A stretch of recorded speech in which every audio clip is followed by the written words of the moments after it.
In which places of worship are we allowed and not allowed to go to worship God? This is a very important question, because according to the Quran, people who stop themselves from the permissible places of worship are evil. But at the same time, people who visit the prohibited places of worship are transgressors and liars. So having a very detailed and clear answer to this question is of vital importance. So let's find out from the Quran exactly which places of worship are permissible and which of them are prohibited. To understand this, first we need to understand how the places of worship are established. Places of worship are established through spending, by giving or dedicating the property to God. However, God only accepts the spending from those who 1. Believe in God, 2. Believe in God's messenger, 3. Do not observe contact prayers lazily, 4. Do not do the spending stingily. Obviously, point 3 and 4 are automatically fulfilled when the spending is done for places of worship, because the very fact that a certain spending is done for a place of worship shows that those people were not stingy and not lazy. So we may ignore these 2 points for the purposes of this study. So for a place of worship to be accepted by God, it must be established by people who 1. Believe in God, 2. Believe in God's messenger. Additionally, when establishing a place of worship, it should 3. Not harm the believers, 4. Not divide the believers, 5. Not cause disbelief, 6. Not in an unsafe plot of land, 7. Be dedicated to God alone. So a place of worship was not accepted by God unless all of these 7 criteria were fulfilled when it was initially established. I am emphasizing when it was established because it does not matter whether the people who maintain it now are believers or not. They cannot change the fact that it was accepted by God. Once a piece of land or property is dedicated to God and God accepts it, it cannot be rededicated to the idols, no matter how hard the idol worshippers may try. It's like when a sheep is sacrificed to God. No one can bring the sheep back and rededicate it to the idols. It's impossible. And also, once a sheep or a piece of property is dedicated to idols, it can never be rededicated to God. So an initially prohibited place of worship can never become a permissible place of worship. And an initially permissible place of worship can never become a prohibited place of worship. So the circumstances in which it was initially established is what matters. And at that moment, they must have fulfilled all these 7 criteria. So according to these 7 criteria, all the religious buildings which are established by the Hindus, Buddhists, Sikhs, other Dharmic religions, Taoists, Confucianists, and other Eastern religions, all the religious buildings established by them are prohibited for us to visit, because they do not fulfill criterion 2 at least. They do not believe in God's messengers mentioned in the Quran. Also, the religious buildings established by the Nation of Islam in America and the Baha'i go against criterion 1 because they believe in human beings as God or as a manifestation of God. Also, together with the Ahmadiyya, they go against criterion 2 and 4 by believing in false messengers. Also, any religious building established on top of a grave does not fulfill criterion 7.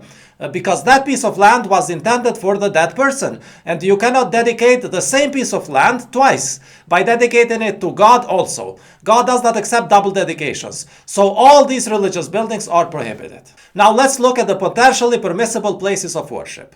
Let's start with synagogues first. The ancestors of Jews who established the synagogues fulfilled all these 7 criteria before Jesus came. After Jesus came, they rejected him, and as a result, they caused division in religion. So they do not fulfill criterion 2 and 4 after Jesus. So from year 0, none of the new synagogues which they established were accepted by God. Now let's look at the churches. The ancestors of Christians who established the churches fulfilled all these criteria until the time when they rejected Prophet Muhammad. And as a result, they caused religious division. So they did not fulfill criterion 2 and 4 after Muhammad. So from the year 610, when God chose Muhammad to be his messenger, none of their new churches were accepted by God. Now let's look at the masjids, mosques. The ancestors of Muslims who established the masjids fulfilled all these criteria until 1980, when God sent the messenger of the covenant. From 1980, those who rejected him did not fulfill criterion 2 and 4, and their newly established buildings were not accepted by God. So after 1980, God only accepted the new masjids established by people who believe in God's messenger of the covenant. This condition continued until 2008, when God sent the clarifying messenger. After that, God only accepts new masjids established by people who believe in the clarifying messenger. Otherwise, they will not fulfill criterion 2 and 4. Although God will send 2 more messengers after the clarifying messenger, belief in them is not a deciding factor for masjids. Because anyone who believes in the clarifying messenger will also believe in the strengthening messenger. There will be groups of people who believe in the clarifying messenger, but not in the guide messenger, the Mahdi. Shame on them. But even that will not be a deciding factor for masjids, because people should stop establishing new masjids anyway after the year 2260, way before the guide messenger. Because after 2260, there's no point in building masjids, since they will not fulfill criterion 6, because soon all the masjids will be destroyed. What's the point of establishing buildings which will be destroyed soon? Instead, the believers should set aside that same money to eventually support the guide messenger, the Mahdi, in the cause of God, when he comes. So the clarifying messenger is the last messenger who is a deciding factor on whether God accepts new places of worship or not, which is why one of his main duties is to clearly establish once and for all how to establish new places of worship owned by God alone, not places of worship owned by our communities, not places of worship owned by leaders, not places of worship owned by God's messengers, but places of worship owned by God alone. So here is the conclusion. We, the true believers, are allowed to visit these graveless places of worship only. 1. Synagogues established before the year 0, which includes only 1 out of about 20,000 existing synagogues. 2. Church buildings established before the year 610, which includes about 100 out of about 3 million existing church buildings. 3. Masjids established before 1980, which includes about 1 million out of about 3 million existing masjids. 4. Masjids established between 1980 and 2008, only if they were established by people who also believe in God's messenger of the covenant. And 5. Masjids established between 2008 and 2260, only if they are established by people who also believe in the clarifying messenger. This is why only synagogues, churches, and masjids are mentioned in the Quran. However, the permissibility to visit those places of worship does not automatically apply to the Friday congregational prayer. The Friday congregational prayer can be done only behind a preacher or leader who believes in all of God's messengers.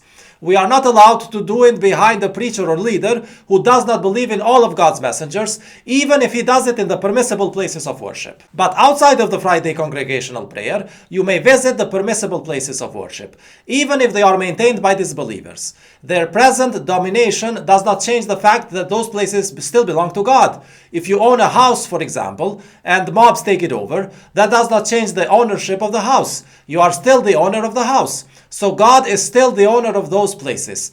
People are just visitors there. And we can see examples in the Quran of believers worshiping God in places of worship which were managed or dominated by disbelievers, as long as that place of worship was initially established by the believers. For example, Zechariah, Mary, Jesus worshipped God in the synagogues established by Solomon in Jerusalem, despite the fact that it was being managed by the evil Jews at that time. Also, Muhammad worshipped God there, despite the fact that during his time it was being used partly as a synagogue, partly as a ruined church, and partly as a temple for idols. Also, before migrating to Medina, Muhammad worshipped God at the sacred masjid, at a time when it was being used and managed by idol worshippers. He was kicked out of there eventually, but he never boycotted it. Also, God asks us to perform Hajj at the sacred masjid and use it as a prayer house, without taking into account the belief or disbelief of those who dominate it now, because it is a masjid which was established by Abraham, and God accepted it from him. It would not make sense to find the obligations to visit the sacred masjid in the Quran, and on the other hand, make it impermissible for believers. God fully knew who was going to maintain it. We do not go there to visit the people. We go there because God says so, and because it is the right thing to do. In the same way, God orders us not to boycott the permissible places of worship, and we should feel free to visit them. So now let me show you in practice how we can visit them. Here is a masjid which has no grave inside. It was established in 1460, which is before 1980, and therefore it is permissible. The people in the empire which established this masjid might have been frequently disbelievers, but not when they were establishing masjids. Before I enter, I should fulfill 7 requirements. 1. Believe in God. 2. Believe in the last day. 3. Not fear anyone except God. 4. Having given the obligatory charity. 5. I should not enter and leave without having performed the contact prayer. Whichever of the 5 contact prayers applies at this time. If I have already done the contact prayer outside of the masjid, or I go in the masjid in the forenoon when no prayer time is applicable, I should still do 2 rakats of contact prayer. 6. It means that I should not enter the masjid without having ablution. 7. I should be clean and in modest clothes. Children under the age of 12 only need to fulfill the 7th requirement. When God says, "O you who believe," it does not include children necessarily. But when God says, "O children of Adam," it includes children. The masjid happens to be empty at this time, so I should stand at the front. The prayer rows should be filled from front to back. Women should fill them from back to front. It is still noon time now, so I am going to do the noon contact prayer. To learn how to observe the contact prayer, watch the video titled Principles of Muslim Prayer by Rashad Khalifa. But that video does not explain the voice levels during the contact prayer. They are especially important in masjid circumstances, so let me explain them here. The Quran mentions 5 human voice levels: silent, murmuring, low, normal, and loud. During the contact prayer, your voice level cannot be silent or loud, but it may be any of the levels in between. However, this applies to portions of the contact prayer when you magnify God, Akbar, or praise God, Hamd. So when you say the Alhamdulillah, Surah 1, Allahu Akbar, and Sami Allahu liman hamida, you can do it in a murmuring, low, or normal voice, which are the levels in between. But during the bowing and prostration positions, we glorify God, Subh. And the glorification voice levels may be silent, murmuring, or low. And these commandments are given in the Arabic Quran. The Shahada may be spoken in a silent, murmuring, low, or normal voice. The Salam is said in a low or a normal voice. In the masjid, you may only do the contact prayer, prostrate, bow down, commemorate God, glorify God, praise God, read the Quran, pray, silent dua, implore God for forgiveness, retreat, eat and drink in moderation, stand, sit, greet people, clean or maintain the masjid, bring adornments, flowers, fragrances, provisions. In the masjid, we should enter peacefully and leave peacefully. We should not do anything which invalidates ablution. You may fall asleep there, but when you wake up, you should go outside and perform ablution again, if you wish to stay further at the masjid. We should not preach except for the Friday sermon organized by the person in charge.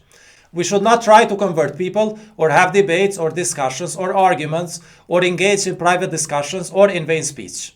We should not use entertainment like movies, reading, news, etc. We should not buy and sell. We should not use that time to befriend people. You may acknowledge their presence with a simple greeting, Salam alaikum, peace be upon you. We should not call other names besides God. We should not answer any phone call. We should not pray to anyone besides God. We should not use our smartphones for other than reading or listening to the Quran in earphones. The Quran may be read aloud when it does not interfere with others, but during Ramadan, others should not interfere with the reading of the Quran. During Ramadan, the whole Quran is read aloud, and it must be in a language which people understand. We should not prevent others from entering because they might have different opinions and beliefs, except if they openly declare that they do not believe in God or the last day. We are not allowed to reserve spaces for later by leaving things there. If we are told to make room for others to sit, we make room for others to sit. God will then make room for us. If those in charge ask us to get up and leave, we get up and leave. God will raise us to a higher rank. If those in charge impose additional unfair mosque rules, you may choose not to enter, or you may choose to enter with those rules, but not if those rules require you to change the way you worship God. Now here is another example of me going to the masjid and finding others already there getting ready for the group prayer. When I go in, I check if they are doing the movements together simultaneously. They are not. Therefore, I simply sit and do not join them in prayer. That prayer is not from the Quran. The Quran describes the obligatory contact prayer as one where all the believers bow and prostrate at the same time. Also, if only one person is appearing to do the contact prayer, I do not join him. But if 2 or more people are appearing to do the contact prayer together simultaneously, and I have not done the contact prayer, I must join them. I cannot choose to do it separately in that case. Since I am just waiting, I may simply sit, commemorate God silently, or actually let me use my smartphone to read the Quran in whatever language I understand. Now that they are all standing together to do the contact prayer, I must join them, because the Quran orders me to stand when they stand, bow when they bow, prostrate when they prostrate, and sit when they sit. During the contact prayer, we should follow the same Qibla prayer direction as the prayer leader, even if his direction is not perfectly towards the sacred masjid, because there is no such thing as the wrong direction to worship God. There are only good and better directions. To God belongs the east and the west. Also, the prayer leader is not supposed to recite additional surahs of the Quran besides Surah 1 during the contact prayer. If he does that, I am not allowed to object to it, because when the Quran is recited, I should listen. I am not responsible for the words of others. I am responsible for my movements during the group prayer. So these were the rules of masjids. However, you may still choose not to go there for practical reasons. For example, some mosques are not maintained properly. Some of them might smell bad. Some of them are closed. Some of them are too far. And in some cases, it might simply not be practical. A place of worship becomes obligatory for you only if it is within 10 kilometers travel distance. It is Friday noon, and those in charge of it are believers who believe in all of God's messengers. Also, of course, visiting the sacred masjid is obligatory once in your lifetime, if you are not prevented. In all the other cases, it is optional to visit the permissible places of worship. When the end of the contact prayer comes and they say salam, I should return their greeting, at least in equal measure. After the salam, I may leave immediately, even if the others stay further. I am not obliged to participate in any other ritual with them. Only the 5 obligatory contact prayers may be a group ritual in the masjid. Now, everything I said so far, I only talked about real places of worship, places which only have God as an owner. Improvised places, like places inside airports, as part of a university, inside companies, rented properties, etc. None of these places are places of worship, because they have other owners besides God. You may use them for prayer if they suit you, but you should know that they are not places of worship, and the rules of their owners apply, not necessarily the rules of this video. They do not really represent any religion, regardless of what the sign at the door might say. So for example, if you see a door sign inside the airport saying masjid, you should know that you are still in the airport. You are not in a masjid. A masjid cannot belong to human beings and to God at the same time. For the Friday prayer, if you don't have nearby a real place of worship, which is maintained by believers, you may use an improvised place of worship, but not if the person who is leading the Friday prayer does not believe in all of God's messengers. Anyway, establishing new real places of worship is the best solution and the only way to have a permanent community of submitters. I show you in another video clarification what is the only proper way to collect and use the finances to establish new places of worship, which belong to God alone.